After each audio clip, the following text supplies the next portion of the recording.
... Yeah, real riveting dialogue there. And you can't really blame me for turboing through it, especially since it's the second time we see it. So, Giratina in the lead for the next battle, since we're about to fight Lucian, who specializes in psychic types. And first is Mr. Mime, which loves spamming Light Screen and Reflect. So, yeah, I basically just conceded him one of these two moves right there, but I'm not overly confident in my Heatran's capability to one-hit KO it because it has very little HP, but a lot of freaking special defense.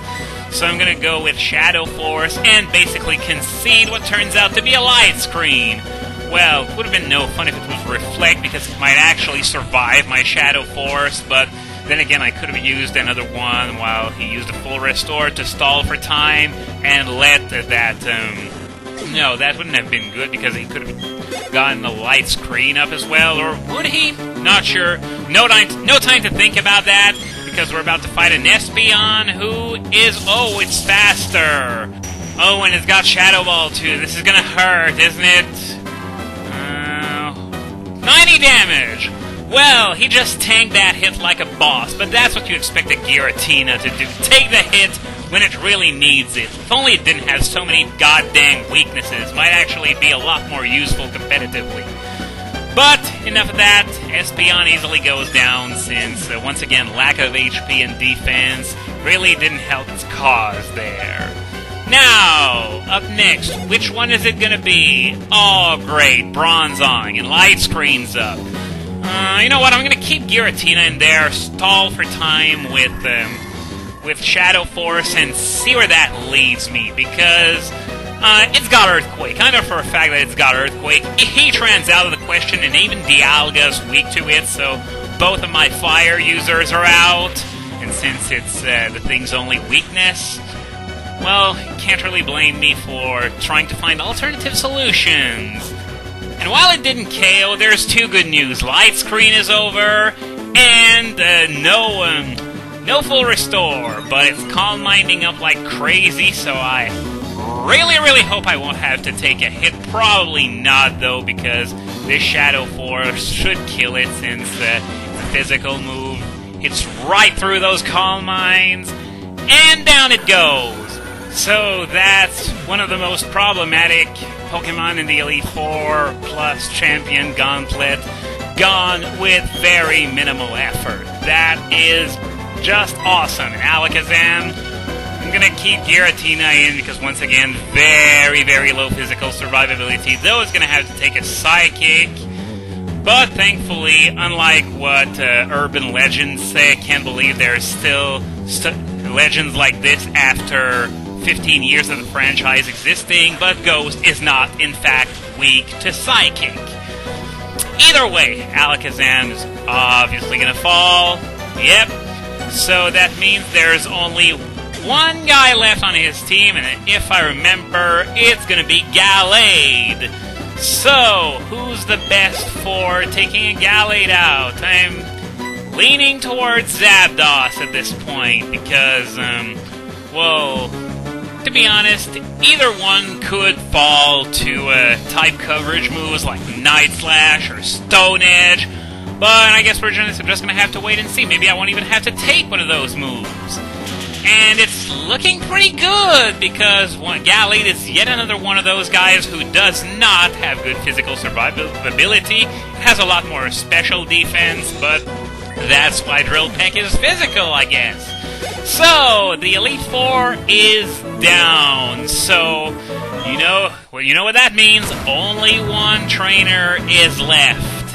And it just so happens to be this LP's main Lightning Rod of Hate. So, no, wrong menu. I want to heal my team before taking on this final battle. So, I'm gonna go with, no, I don't have Moo Moo Milk, so I'm gonna go with Hyper Potions, I guess, to heal up Giratina and Palkia. I could try to micro this and use regular potions, fresh waters, super potions, but at this point, thinking about it is entirely pointless, because this is going to be the last battle in this LP, and it's going to be my last chance to heal outside of battle as a result of this. So I'm gonna go with a regular potion on Heatran. May seem like a futile exercise, but you never know, those might come in handy. And that, and I gotta find a use to those regular potions somehow, even at this stage of the game. And Palkia's gonna go in the lead because once again, I'm gonna be facing a Pokemon with no weakness. And yeah, this is all dialogue that we've already seen before, not even acknowledging that we've already beaten her before and become the champion. But does it really matter? I get to clobber her a second time, and I couldn't ask for a better timing to do this. The final battle of this LP. After that, it's all over. Okay, level 74 Spiritomb, which means, well, it's time to try Spatial Rend, see what it's gonna do. If it didn't kill that Whiscash, it sure as hell isn't going to kill the Spiritomb, but that doesn't mean I can't at least try. Maybe I'll get lucky with a critical. Nope, not today. So, yeah, first Pokemon in the red that's gonna get a full restore. I'm gonna use Surf, since I think we pretty much established that wasting Spatial Rend PP might actually be sort of problematic, since it can't kill in one shot anyway, and this thing's got pressure, as you'll recall, so better just use Surf while I'm still ahead. So, okay, there we go. Spiritomb down. That's one of the harder ones to kill, oddly enough, just because it has no weakness. Garchomp, well, this guy's got a big weakness, and we're about to exploit it. Now, I'm sending out Cresselia. I know Dialga and Palkia can also use Ice Beam, but just in case they have to take a hit, Dragon Rush, well, sending out Palkia would have been a bad idea then, and same for Dialga, because it could have taken an Earthquake to the face, and that wouldn't have been very good. So Ice Beam, probably gonna kill it, because, well, hey, quadruple weakness and all. And, what? It didn't actually kill? Well, I'm thankful for the Citrus Berry sparing me the full restore, but still, it didn't die? Giga Impact! I totally forgot that thing had Giga Impact. And remember, this is the Champion's Ace, supposed to be the best guy in the game. And it was Uber at the time on top of that. But still, god damn it, Cresselia. You wall like a beast, but you hit like a wet Kleenex.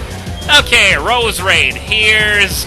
Oh no, after what just happened, I'm not gonna give it a chance to redeem itself. I'm gonna go for the quick kill with Heatran instead. Even though I don't think it can do too much to Cresselia anyway, but either way, both of them would have outspeeded, whatever. And Roserade's gonna die, because it's another guy that doesn't have too much survivability on both sides, though it's much worse on the physical side, admittedly, for Roserade. So, Milotic! I sort of wanted it to go last because it's the hardest motherfucker to take down and all that, but oh well, at least it's time for me to throw everything I have at it and see if anything comes out alive. Because obviously I'm worried about Miracle. This is the thing, above all else, that makes it so hard to kill. So, how much is it gonna do? It's probably not gonna kill because my Milotic is freaking bulky. Just over half damage, and oh! Well, this is my lucky day! No Mirror Coat! Though, is Aqua Ring gonna put it in survivability zone for Thunderbolt? I guess we're gonna have to wait and see, and hope that if that's the case, I won't have to take a Mirror Coat, but that's probably what's coming my way. Nope! Milotic goes down just barely, but it goes down. So, it's a very, very rare occurrence of Milotic going down without doing a single point of damage to anything, unless I have a significant level advantage, of course. So, Giratina's killed plenty of those Lucarios before in the last few videos, and, well, Dragon Balls. As I said, it's hard to check for everything against a Lucario because it's got such a beastly move pool. But anyways, Earthquake gonna kill it. I'm sort of wary after Cresselia's Ice Beam failed to kill that Garchomp. And it's a level 76 Lucario too. It's not in the low to mid 60s either. And a critical hit. Probably a needed one, but hey, not gonna complain. I've faced so much hacks in this LP at times, especially in Victory Road. I'm not gonna complain when things go my way. Togekiss now! I'm gonna go with Dialga, just because, oh, well, that wasn't a very smart move, wasn't it? With Aura Sphere and all. Well, oh well, better that than having a flinch war with repetitive air slashes and Serene Grace and stuff, so, you know what? I'm confident in my Dialga. It's gonna take the Aura Sphere like a champ. Even though it's weak to it, but either way, it's a freaking Dialga. It's the god of time. It should be able to take that hit reasonably well, especially since it's probably gonna be the last hit I'm going to take in this entire LP. And wow, it survived with over half health. What did I tell you? That guy is a beast. So, time to nail the last kill of this LP. Are we gonna get it? Well, fake suspense, because the answer is obviously yes! And that is it, folks. Though I do wonder, how much more difficult would it have been without those rare candies and all those vitamins I fed those guys? Probably saved my ass a few times and I don't even realize it. Either way, this was a surprisingly easy fight. I expected it to be a lot harder than that because I was at a level disadvantage against some of her Pokémon, especially Garchomp, who actually freaking survived that Ice Beam. Still can't freaking believe it. Wow. But I'm gonna gladly take that misfortune against the Garchomp in exchange for the awesome Milotic 2-hit KO while it was busy using Aqua Ring instead of Miracle. I'm really thankful for that. And, by the way, you're about to see a few lines of dialogues that actually change depending on whether you've been here before or not. Which is sort of surprising because they didn't bother acknowledging any of your previous exploits before, but now here they suddenly do a 360 and add some new text. Oh well! That's about all I have to say, to be quite honest, so we're gonna take a look at my winning team one last time, even though you already see it in the bottom screen. Now we're going to actually take a look at them in a more non-pixelated sort of glory. So, that was Let's Play Pokémon Platinum, which is by my count the 12th LP that I've completed, even though it's labeled number 10 because I started it as number 10, but I finished 2 side LPs in the meanwhile, those being The Room and Super Mario 64. So, well, that's the end of that, so next time we are going to go back to Johto for yet another adventure in the marvelous world of Pokémon. So I'll see you guys in New Bark Town.